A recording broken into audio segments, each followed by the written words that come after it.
এয়া হ'ল কালা জিৰা দিলোঁ তেলত, এয়া শুকান জলকীয়া আৰু তেজপাত,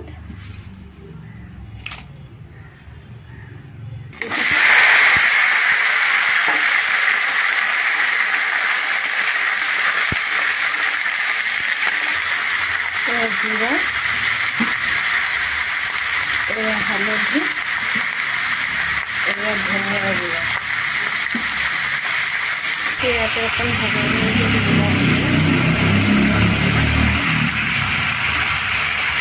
এয়া পিচি থোৱা আদা দিছোঁ আৰু আমি বেছি জ্বলা নাখাওঁ যে সেইকাৰণে কেঁচা জলকীয়া দি দিছোঁ।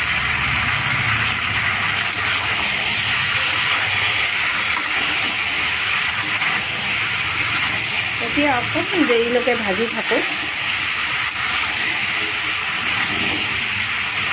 ভাজোতে যেতিয়া চব্জিখিনি সিজি যায় তেতিয়াহে চব্জিৰ টেষ্টটো আহে।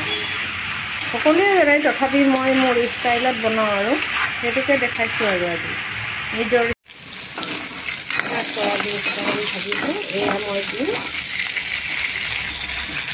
আমাৰ এই লাবৰাটো।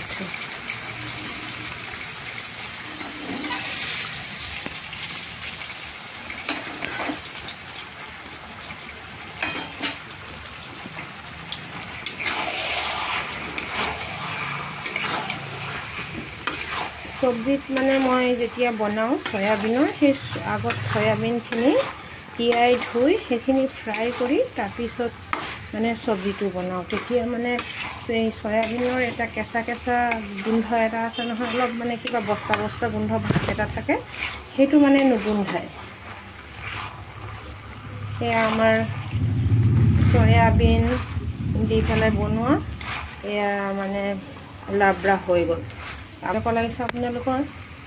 যদি ভাল লাগিছে এবাৰ বনাবলৈ ট্ৰাই কৰিব। চবেই বনায় বাৰু, তথাপি মোৰ ষ্টাইলত বনাই চাবচোন কেনেকুৱা লাগে।